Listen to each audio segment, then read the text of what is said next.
the disarmament of NATO. It's not just the disarmament of NATO from a physical standpoint. NATO has lost all credibility. I mean, NATO lived off of the perception that it was this giant alliance with full of these modern armies with this modern equipment. And those Russians wouldn't dare mess with NATO because NATO had Leopard tanks. NATO had M1 tanks and Challenger tanks. And, NATO had stuff. And it turns out that stuff is garbage.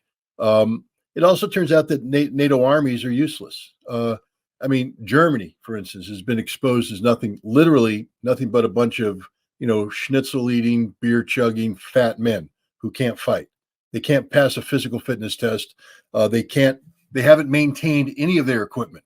They are Germany's talking about putting together a 5,000 man brigade in Lithuania to reinforce the 1,500 battalion that they have in there. Except they don't have any tanks. They're like, well, we'll send the brigade, but we don't have, and we can't make tanks. Their industrial capacity has been diminished because of sanctions, because of the whole energy thing. And, they're now paying 3 times as much for energy. Their factories are shutting down. They don't have any, forges working. They're not producing the steel, the aluminum, or anything. So they can't make the tanks they need to build this magical army that they're talking about producing. When was the last time a German soldier actually put 90 pounds on his back, force marched 25 miles, and did a military task at the end under pressure? Never. They just sit there. They're a peacetime army of men who don't want to be there. What I mean by that is they can't get a job anywhere else. The good mechanics aren't in the German army. They're working for Mercedes. They're working for Audi. They're working for somebody else. The physically fit guys are playing sports. They're not doing this. The German army isn't, it's not a patriotic service because the Germans have forgotten what it means to be patriotic. So they have a military of men who aren't good at anything. They're definitely not good at fighting. And the German army has already admitted that there's nothing that can stop the Russians from reaching the Oder River if they wanted to reach the Oder River. The good news for NATO is Russia doesn't want to do any of that. All Russia wants to do is be Russia. And this is the other thing that's happened here, because Russia has redefined itself. I don't know if anybody picked up on, the statements made earlier this year by Putin and by Lavrov about Russia's new foreign policy. And it's hinged on 2 things: the issue of Russian sovereignty and the issue on Russian what's the word I'm looking for? Not sustainability, but self-reliance. So basically, when Russia started the special military operation, their economy was woven in with the West, and Russians still had this inferiority complex about, everything's better in New York, everything's better in Berlin, everything's better in Paris. Larry, you were just in Moscow. Yeah. Everything ain't better in all these other cities. Moscow's pretty damn good. Right. And Russia's pretty good. I was in the other parts of Russia, in the cities that aren't heralded: Novosibirsk, Irkutsk, Ekaterinburg, Izhevsk, Vodkinsk. They're doing okay too. Yeah.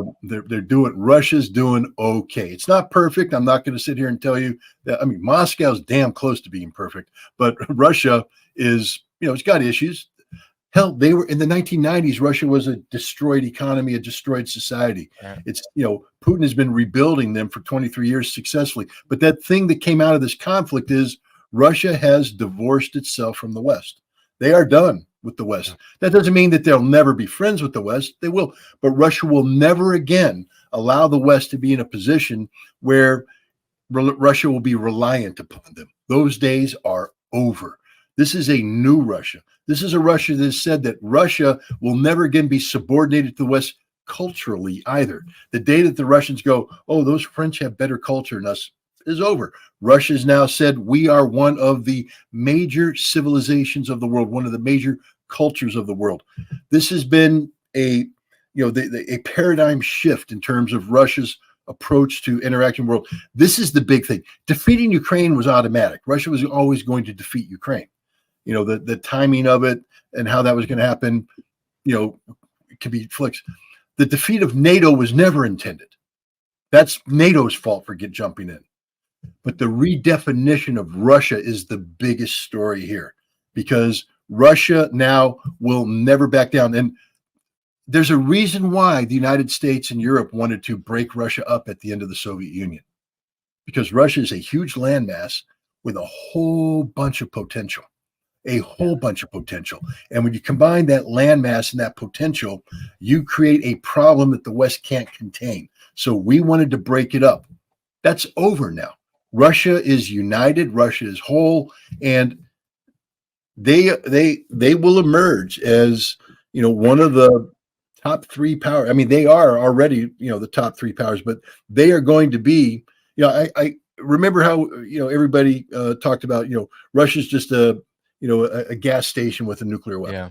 Blinken, Biden, they've all said it. Yep. McCain. Well, Russia ain't a gas station. Russia is one of the most diverse, culturally diverse, one of the most intellectually advanced, and one of the most industrially advanced. And I'll leave it at this. All the revolutions that are taking place right now on the battlefield, to give you an example, Ukrainian airplanes started dropping out of the sky where they never dropped out of the sky before. And the Ukrainians are going, what the hell happened? Well, see, Russia sat there and watched and listened. And in less than a year was able to develop a weapon that could be fired and enter into the supposed safe zone without the Ukrainians detecting it and taking out their planes. Because Russia doesn't have a defense industry that's about gouging the taxpayer. The Russian defense industry receives inputs from the field, adapts and develops and then deploys and then perfects. And the Russian weapons today are all being fine-tuned to destroy Western weapons. Meanwhile, we're still putting out crap that breaks, crap that doesn't work. We haven't refined anything. Larry, do you think the U.S. Army has developed a drone doctrine that has FPV drones at the company level, maneuvering with no.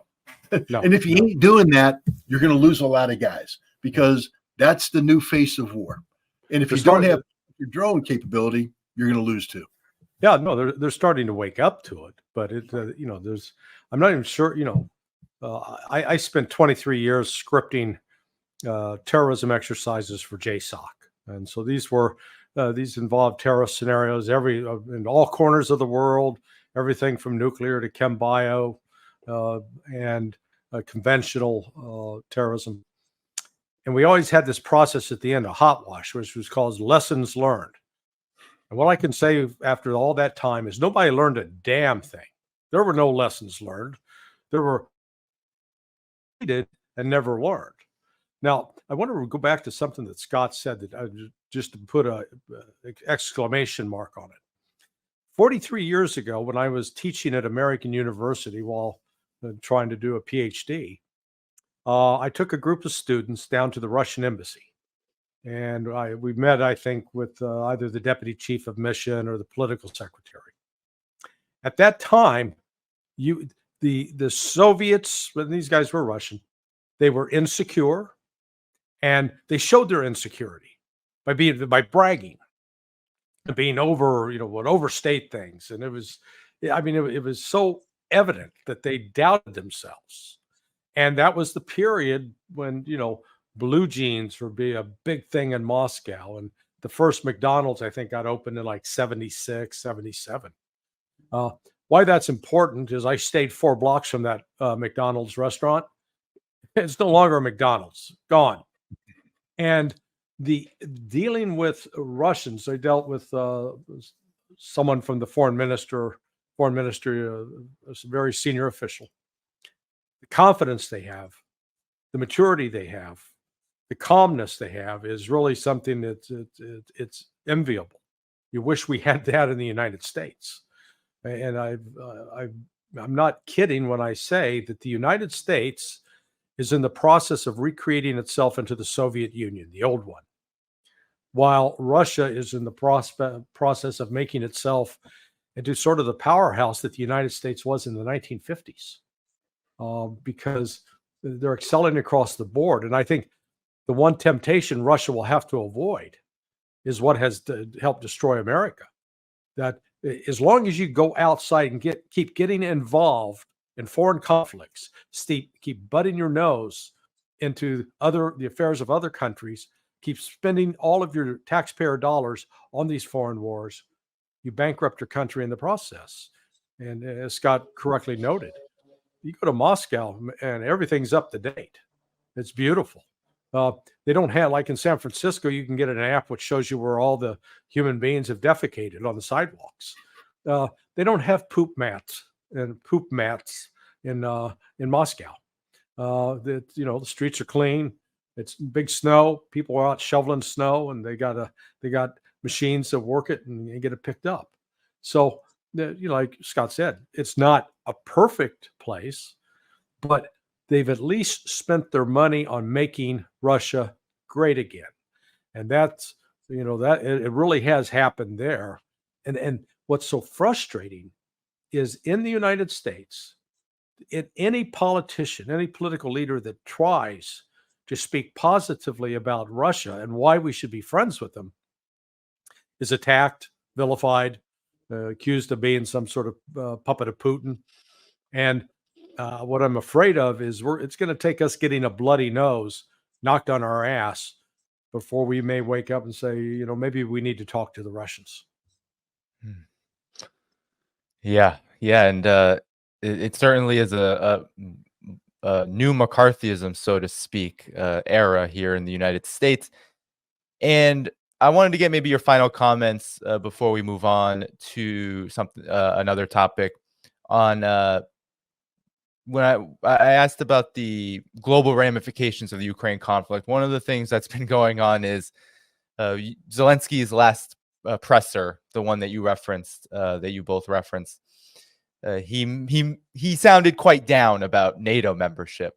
But in recent weeks, there's been all of this hype on potential EU membership. And it almost sounds as if this concession of just talking about Ukraine's possible EU membership is just another reflection of the strategic defeat, this rot that is this project Ukraine.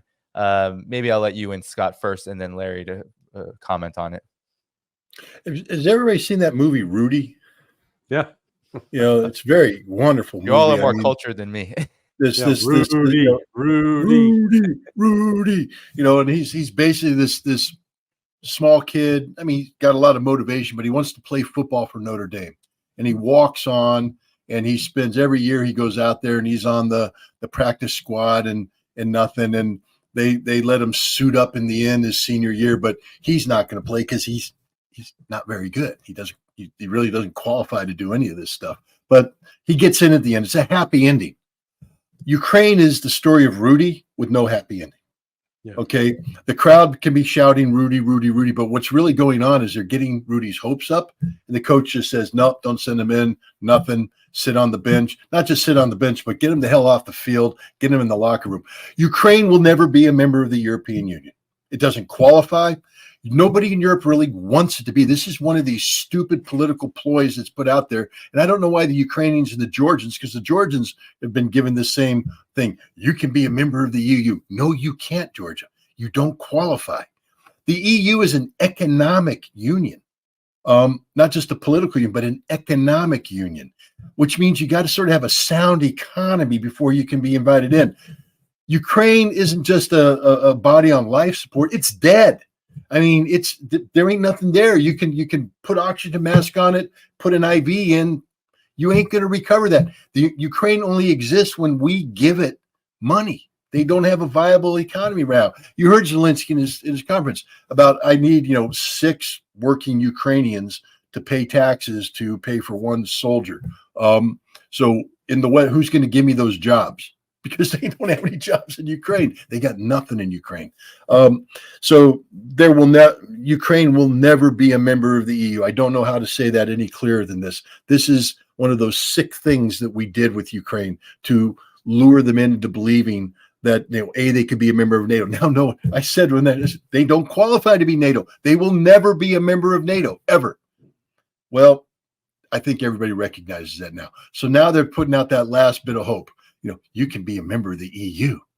We'll fast track you into what? Fast track into what? Membership? No, This is the talks. We're fast tracking you into talks, which means we're going to drag it on. This is like watching a cat play with a mouse before it eats it.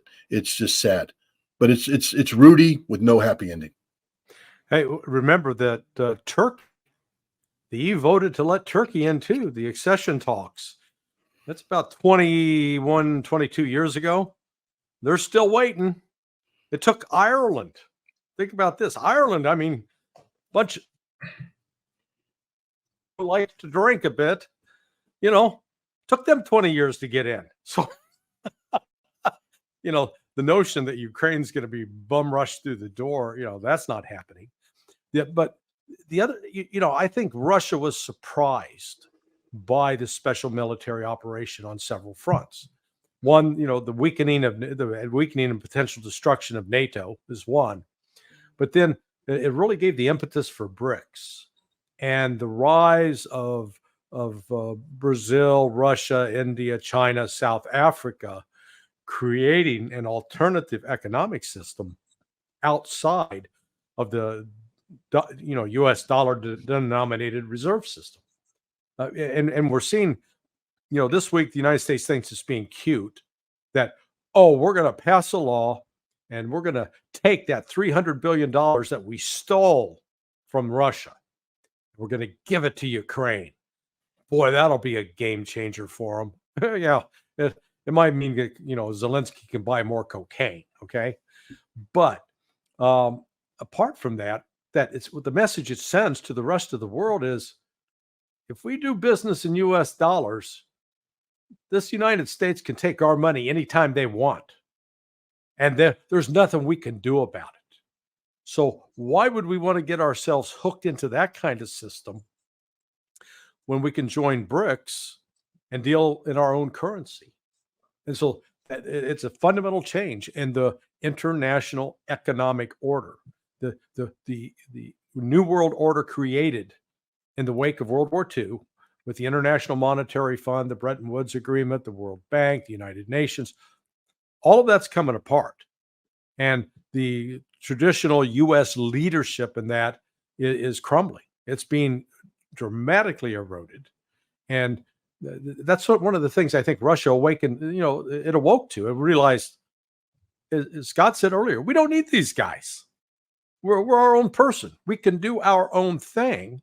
Now, if to that point, if we want to have a relationship with them, we'll do that. But, you know, there's sort of like this spouse in an abusive relationship that's realized, hey, I can get away from the wife beater and I don't have to put up with that crap anymore. Yeah. Yes, indeed. I mean, the world has changed quite dramatically since February 2022, but even in the last year. Larry, you were just in Russia. I know, Scott, you've been. We're talking about economic growth in Russia despite these sanctions. I mean, the massive number of sanctions. 2023 seems to be the year where it has become very clear. If it wasn't clear in 2022, it is very clear in 2023 that everything 3.5% growth right now in Russia. Growth. It's incredible. I have a video. I have a video from a friend of mine who was at the St. Petersburg Economic Forum earlier this summer, and he was walking around and he just sends this video and he's showing all the pavilions and everything, and then he just turns and he goes, "Thank you, Joe Biden," because I mean, it's the greatest success that out there. These sanctions are just backfired like you wouldn't believe. And what, again, Larry knows this, Danny, you know this well. I ain't an economist, okay? I'm a very simple guy. I'm not, you know, one of these gee whiz, you know, McNamara's gee whiz guys that's good with numbers and all that stuff. But in December of 2021, I wrote an article that said, if they try to sanction Russia, it will backfire and be the end, because I know enough about gas stations to know that if you've got a big old, you know, Humvee that chugs diesel, you need a gas station that sells diesel at an affordable price.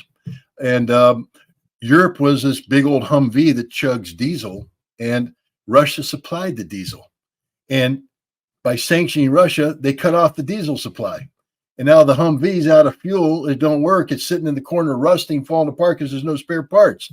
A Marine can understand that. You don't have to be an economist to understand that. Europe shot itself in the foot with these sanctions. Russia, meanwhile, was liberated from the oligarchs. All the money the oligarchs were taking out of Russia now stays in Russia, reinvested in Russia. Every city I went to, and Larry, I think Moscow was the same. Was that way in May? You probably saw cranes on the skyline. Yeah. Building. They, it's a growth economy at a time when the West is still, I think the EU just passed their 14th round of sanctions or something like that. I mean, the first 13 were so good, they had to go to 14. It's ridiculous. Well, again, the book that needs to be written it'll be a short book where economic sanctions worked. Yeah, I would challenge anybody to cite me a single example in history where a country imposed economics, in particular economic sanctions on another country, and it compelled that country to both either change its policies or change its political leadership or both. Yeah. Not a single. I mean, the United States keeps trying it over and over and over. And what happens? Cuba? Iran? Russia now. Iraq looks strong right now. Venezuela looks strong, and it's not a strong country normally, but it is. It doesn't look like it's changing. Syria too. Yeah. So I was never asked to write this when I was at CIA, but somebody said, "Hey, give us an assessment. Can sanctions work?" And I said it would be a pretty brief, succinct paper. No, they don't. Don't do it. Find something else. Well, sanctions is it's not a policy. It's the lack of policy. Yeah. When we impose sanctions, what we're saying is we don't know what to do, and so we're going to punt.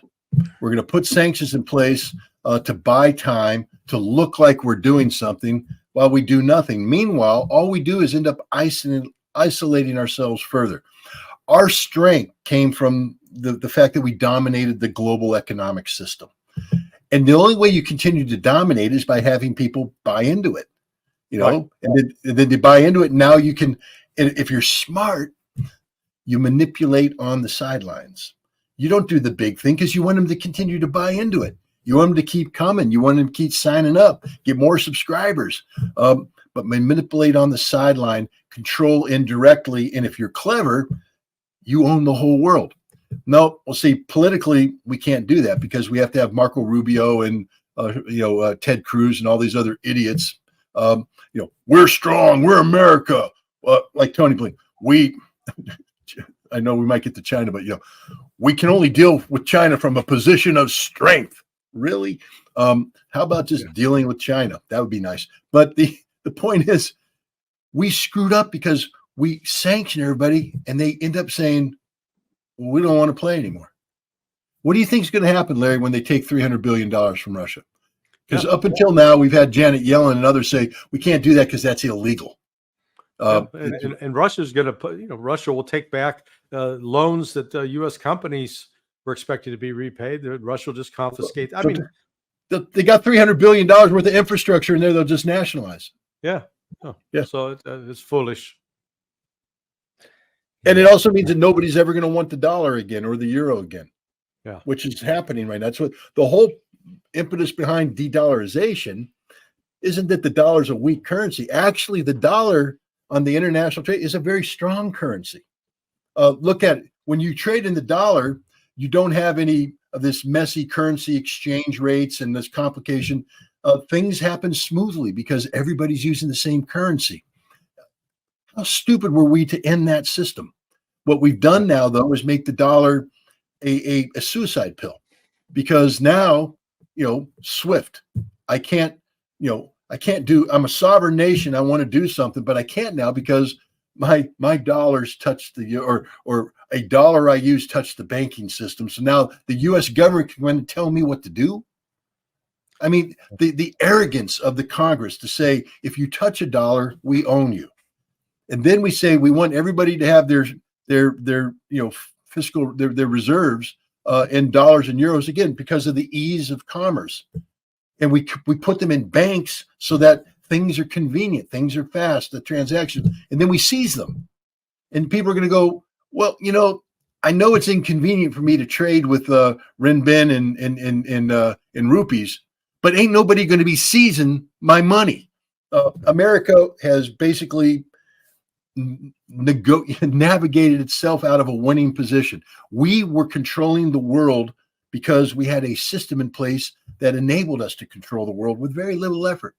And we've thrown that away because of sanctions, this arrogance, etc. And the world will never go. BRICS was a Division III football team, a couple years ago. They weren't very, it was like BRICS, the potential of BRICS. Maybe someday they'll grow up. Bam, instant adulthood. Not because BRICS suddenly, blossomed, because America became such a bad option that everybody went, got anything else out there? BRICS. And look, BRICS had to grow up quick. The South Africa summit they had, that was called rapid adulthood, where they had to come in. They talked about expanding. Russia's taking over BRICS on January 24th. They're going to expand and even expand more. They're off to the races now. Good job, America. Good job, Tony Blinken. Well, one other thing on this, that America really is like poked one of its eyes out when it pushed Russia off SWIFT. Because why is that? Well, if you're transacting in dollars, any transaction in dollars going through SWIFT is going through the United States electronically, which means that NSA can pick that up and monitor every single transaction. So now what we've done is, we're not going to look any. We just poked our eyes out, so Russia can go do, if it was engaged with some skullduggery with its money, we're not going to see it now.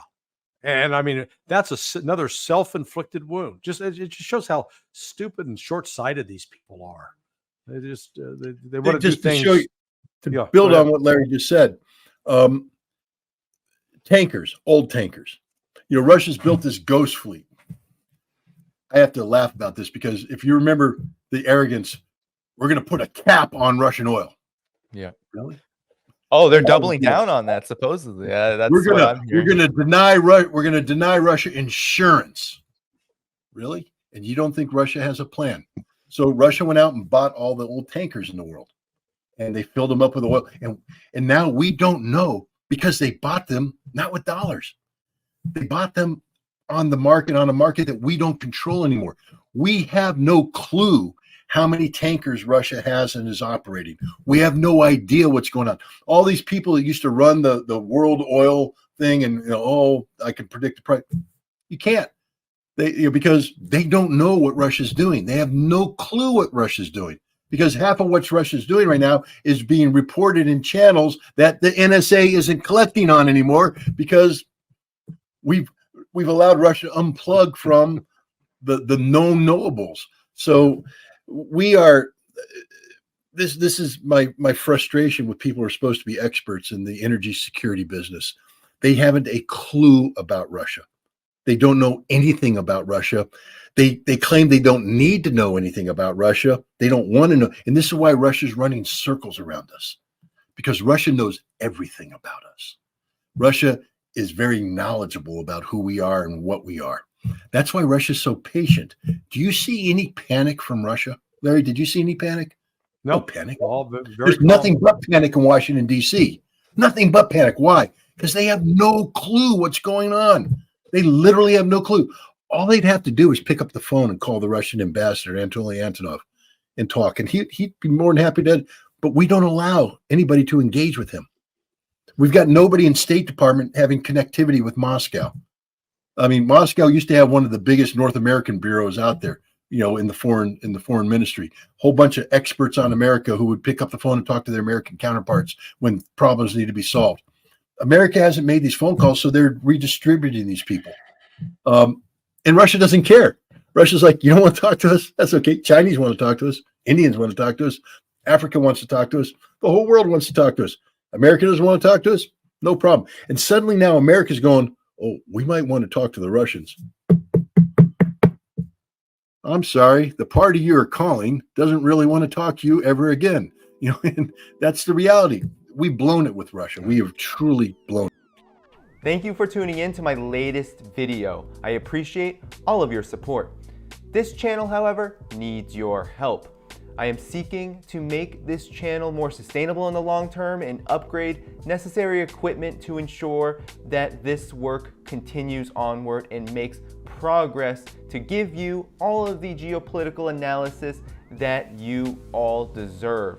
For that reason, I'm asking you to become a member of my Patreon community at patreon.com/DannyHaiFong. You can find that link in the video description or in the pinned comment below. For whatever amount you choose to give, just know you are supporting independent media that you can't find anywhere else. Thank you so much, and I look forward to the next video.